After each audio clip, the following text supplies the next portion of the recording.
Hi there. Are you an early stage researcher who wants to start their research career but struggles with the hopes of finding data for their research projects?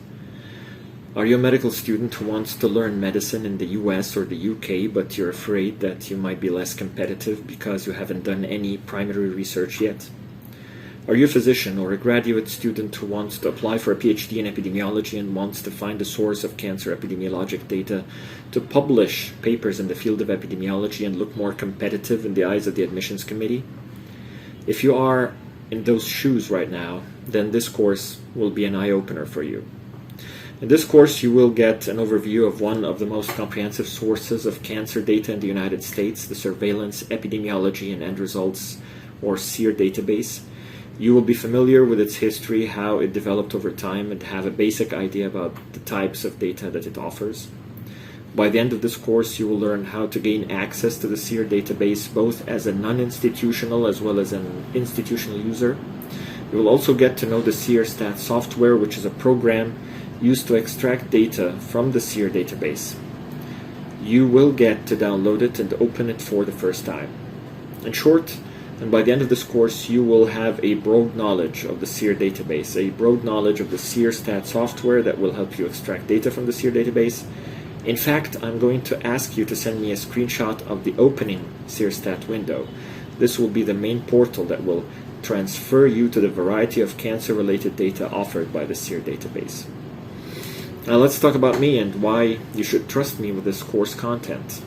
My name is Amer Ibaid. I'm a hematologist, blood transfusion specialist, and recently a medical researcher who used data from the Seer database in a considerable number of publications, some of which I played the role of the first author. The interesting thing is that I never intended to know anything about the Seer database until 2016. At that time, I was very motivated to practice data analytics after I took wonderful courses on the subject at the University of Akron, when I was having my healthcare MBA in 2012. After that, I joined a very active online research group to learn how to do medical research and publish research papers to help me apply to PhD programs in public health. Although it was a wonderful experience and although I learned a lot from my mentors and group leaders, at that time most of my research projects were using secondary data to conduct systematic reviews and meta-analyses. I still wanted a faster way to extract data to do primary research and be able to produce original research papers, abstracts, and posters on cancer data in a timely fashion. I searched online for readily available cancer data and was directed to visit the Seer database website. The Seer website offers all the information needed to get acquainted with the Seer data, but it took a long time for me to decipher the pathways to know the data, the registries, the statistics, the Seerstat software, the linked databases, the other Seer software, etc. So I have decided to share my experience with you, hoping that it will ease the way for physicians, researchers, and students all over the world to gain access to the database and start collecting data, doing analytics, and publishing the results. The advantages of the Seer data is that it's comprehensive, it's representable of the US standard cancer population, can be accessed from the convenience of your own home, can be transferred into an Excel spreadsheet to run your analysis, and thus, given good research questions, can be transformed into numerous, hopefully publishable, research papers to serve your intended career. The course will be a pilot one. I intend to give you just an overview of the database. With your feedback and suggestions, I intend to produce more courses on how to interpret the data codes, how to conduct statistical analyses of the cancer data, either through the Seerstat software or through other statistical packages. In short, I intend to help researchers from all over the world with how to use the Seer data for their research paper production and writing. Thank you so much for bearing with me till this point. I hope that you find this course interesting as much as it is novel and informative. Now, let's dive into our course.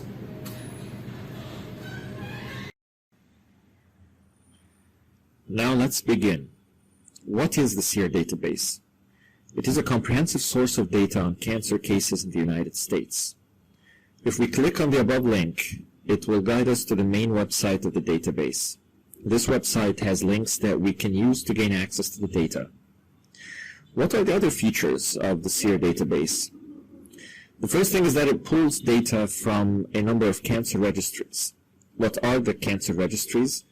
According to the Seer website, a cancer registry is an information system designed for the collection, storage, and management of data on persons with cancer. In the broad sense, cancer registries can be population-based, that means they cover a certain geographical area, or hospital-based, covering certain health systems. The second thing is that it collects data on all cancers with the exception of non-melanoma skin cancer. It also contains data on more than 6 million cancer cases. And lastly, it is representative of the U.S. cancer population. This means that it contains data on cancer from almost all racial and ethnic groups. In fact, more registries were included in the database solely for that reason. This is really important because if the U.S. cancer population is not representative of a standard U.S. cancer population, the results of any study will not be valid. Speaking of increasing the number of registries to increase the percentage of minorities in collected data, that actually brings us to a very important aspect of the Seer database, which is its history, and how it grew by including more registries for validity and sample size purposes. To begin with, the idea of the Seer database was created in 1971, after the creation of the National Cancer Act, which demanded the U.S. government to collect, analyze, and disseminate data regarding patients with cancer to help with their treatment paths and survival. The Seer program itself was created in 1973, and since then it expanded by including more geographical areas.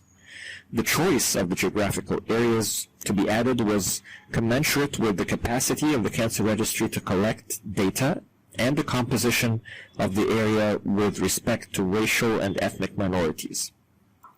The first registries to be included in the Seer program were 7.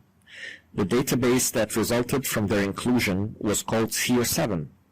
These registries were those of Connecticut, Hawaii, Iowa, New Mexico, Utah, the metropolitan San Francisco, Oakland, and Detroit. In the next slide, we demonstrate a screenshot taken from the Seerstat software.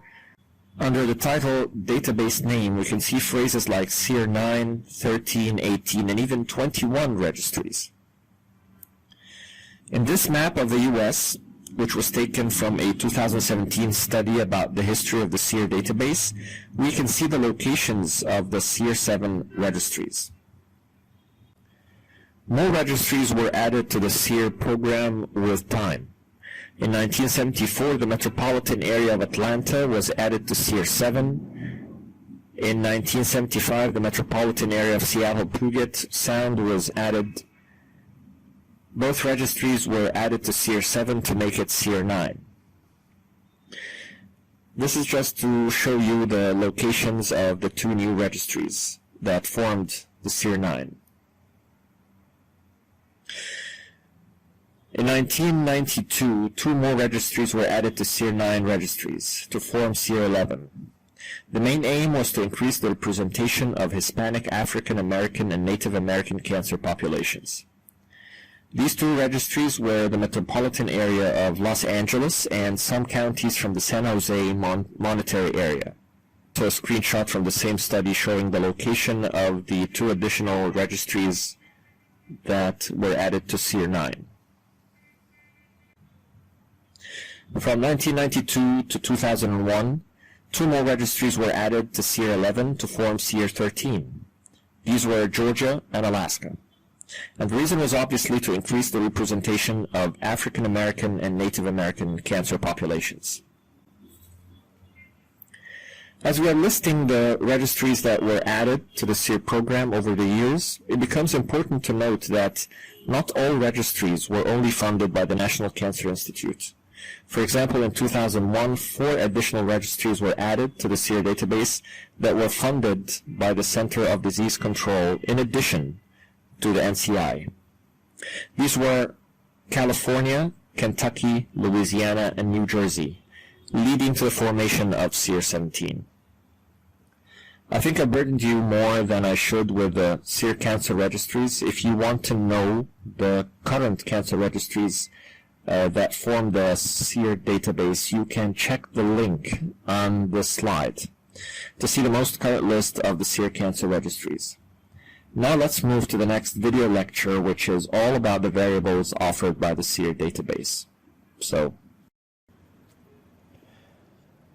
Now that we have taken a brief look at the Seer database, its history and its registries, now is the time to highlight one of the most important assets of this database, its variables.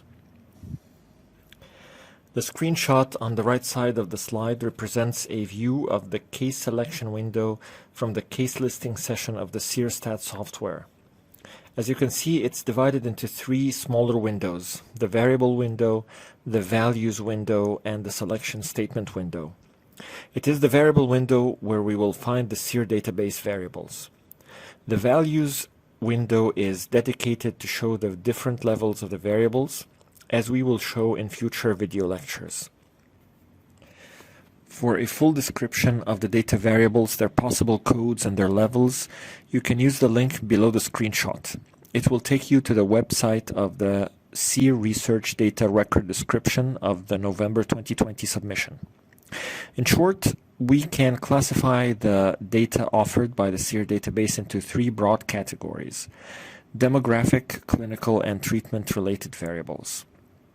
Demographic variables include age of diagnosis, sex, race, marital status, month or year of diagnosis, and geographical county of residence.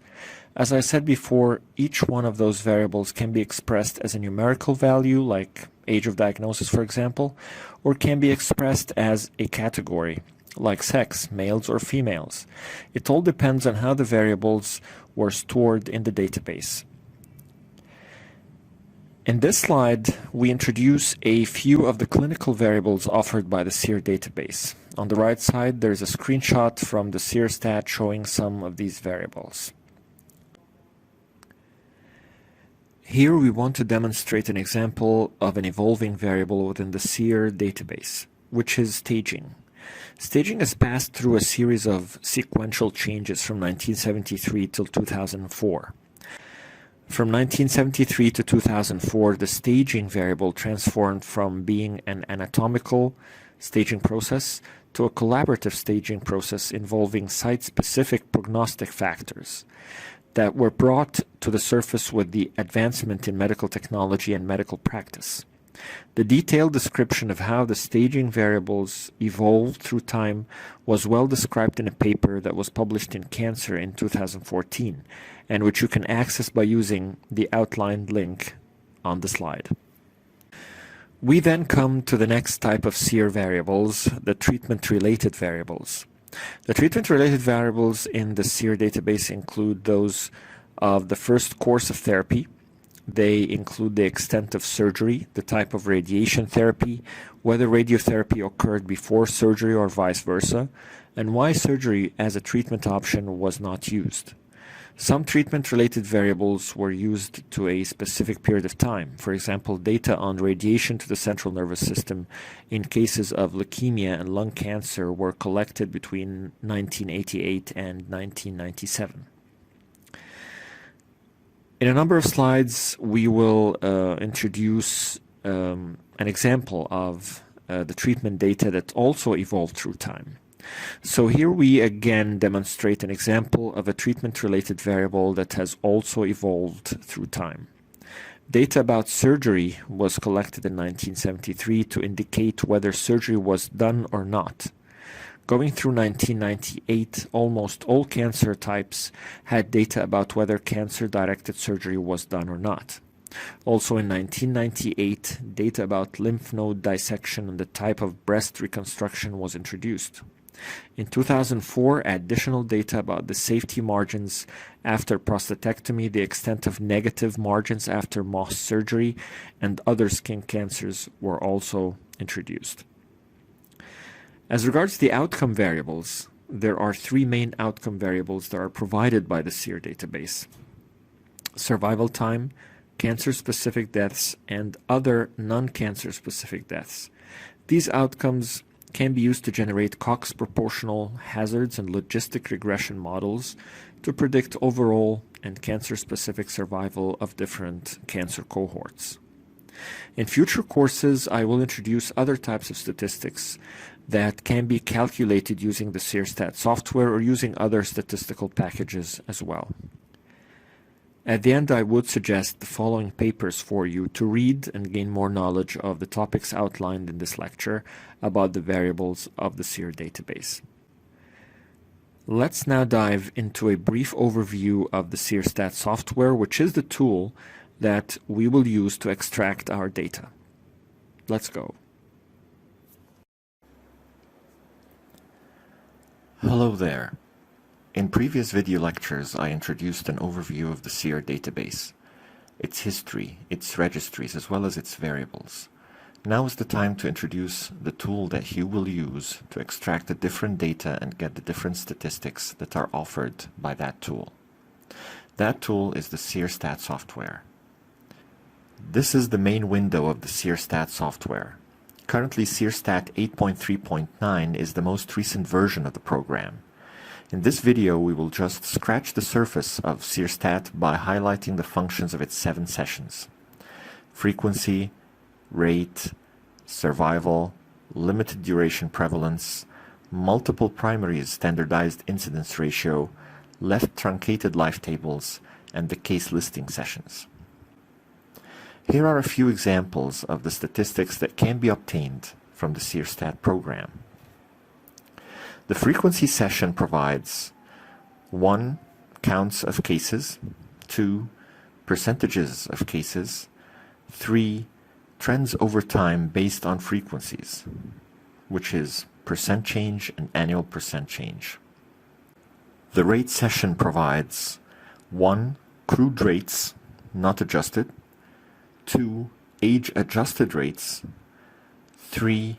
Trends over time based on rates, which are percent change and annual percent change, 4. Other statistics related to the calculation of rates. The survival session provides data on 1.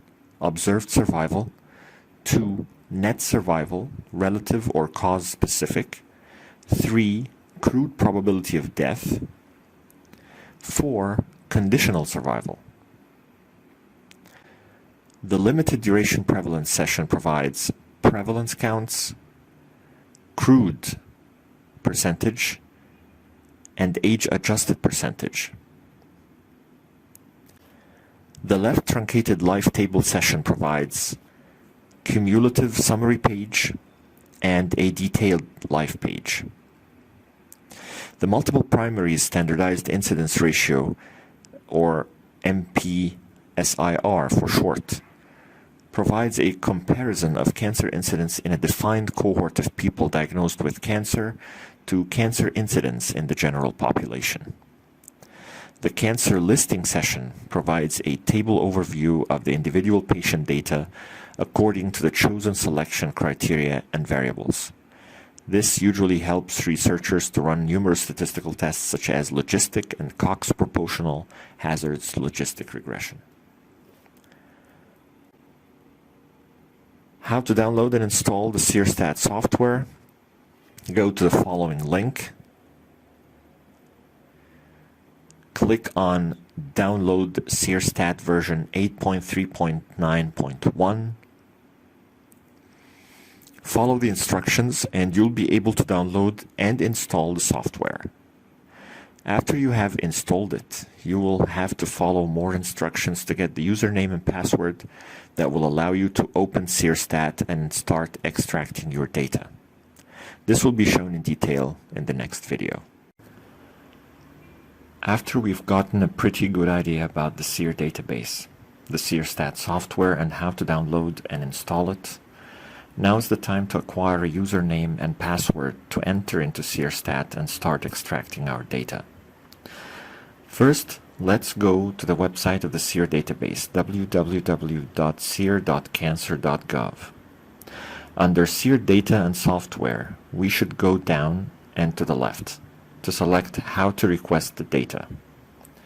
This will let us into a new web page where you should choose between requesting the data as a non-institutional account holder. That means a person who doesn't have an ERA account, an Electronic Research Administration account, an NIH account, a National Institute of Health account, or an HHS account. Or a person who has an EDU email but does not know the first and last names and the email of a signing official from his university.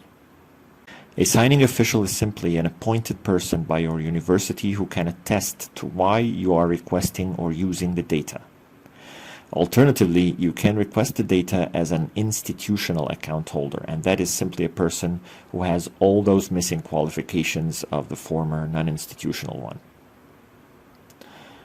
Now go to Apply for Research Data Access. Click on the Data Request System link. This link will take you to the next web page where you can create a new account or upgrade an existing Seerstat account.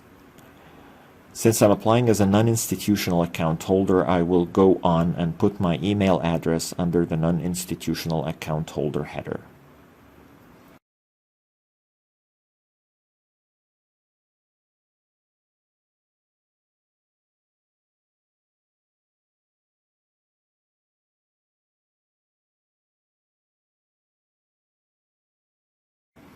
Then I will click Continue to Email Verification.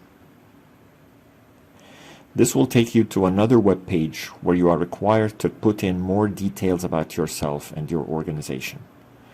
All you have to do is fill this form and proceed to submit your request. After submission, you will be directed to another web page where you will receive a thank you message that your registration is complete and that you will receive a confirmation email with more instructions.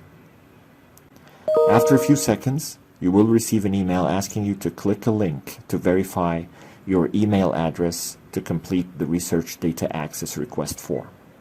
After you have clicked the link within the email that was sent to you, you will be directed to another web page to add more data and type your initials to attest to your data use agreement.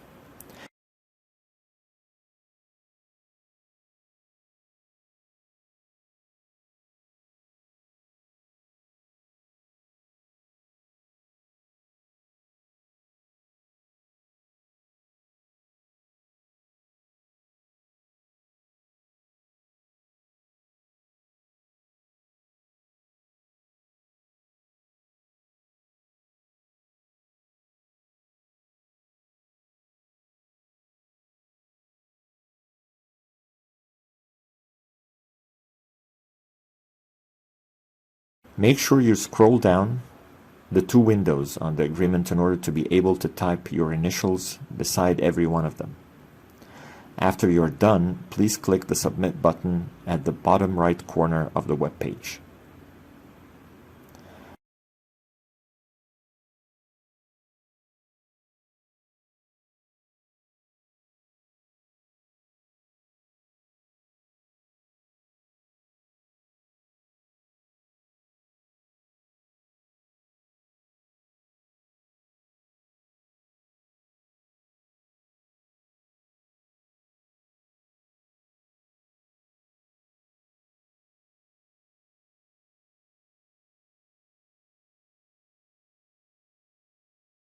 After that, you will be directed to another web page with another thank you message that will tell you that your data request will be reviewed, and if approved, you should expect to receive emails with your confirmation, username, and password. After a few seconds from that message, you will in fact receive two emails, one with your username and the other with your password. Congratulations. Now you can say that you have access to the research data, not the Research Plus data. I think that by now you have downloaded and installed the Seerstat 8.3.9.1 version. Good. You can now open it and enter your username and password and start extracting your data. If you need to access the Research Plus data, which actually contains more data than the research data, then you will need to upgrade your account by providing the first name, last name, and institutional email address of your university or your department's signing official.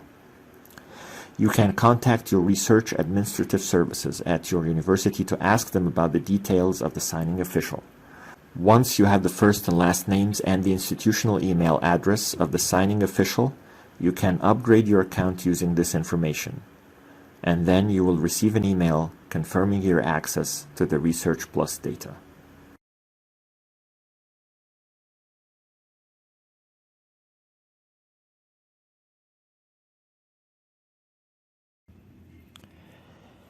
In previous lectures, we have learned basic information about the Seer database, what it is made of, what tools we needed to extract its data, and how to gain access to the data as non-institutional account holders. Using a non-institutional account, you can gain access to what is called the Seer research data. But is the Seer research data the most comprehensive data source that the Seer database can offer? Obviously not. This is simply because there is another data source that is offered by the Seer database that contains more data than the research data. That is simply the Seer Research Plus data. And it definitely requires you to upgrade your non-institutional account by providing the first name, the last name, and the institutional email address of a signing official from the same institution that provided you with your email address. This screenshot provides the data differences that distinguishes the Seer Research Plus data from the Seer Research data.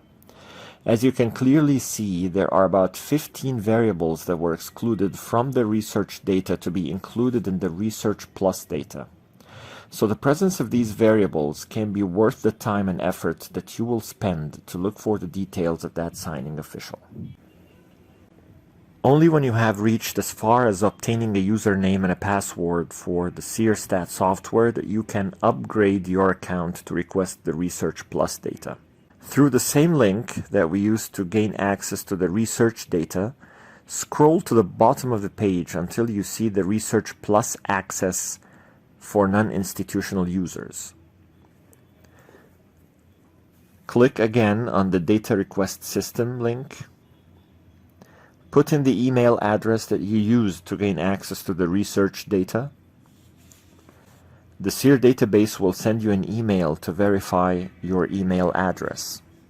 Once you have clicked the link in the verification email, you will be prompted to provide the name and email address of a signing official in order to go on with your request for the Research Plus data. After you have provided the details of the signing official, proceed with the rest of the data access request in the same manner as you did with the initial data request in the previous video lecture. Then click Submit. You will then receive an email notifying you that the Research Plus data request has been received.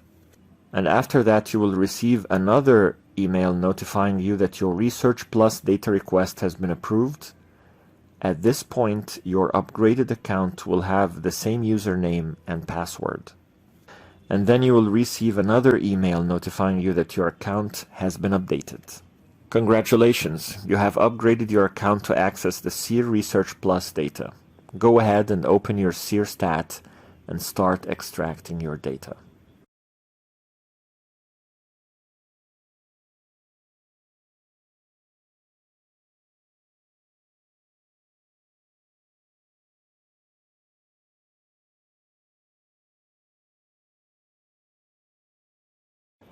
By the end of this course, you should have already gained a basic overview of the Seer database, one of the most important sources of cancer epidemiologic data in the United States, and a valuable source of cancer data for extraction from the convenience of your own computer, to start doing analyses, writing results, and publishing papers. Also, you should have gained the necessary knowledge to gain access to the Seer research data and the Seer Research Plus data. Also, you should have known a general idea about Seerstat, the tool to extract data from the Seer database, how to download it, and how to install it to start extracting your data. And now for your homework. If you succeeded in gaining access to the Seer database through this course, please share a screenshot of the opening window of the Seerstat software with your evaluation of the course.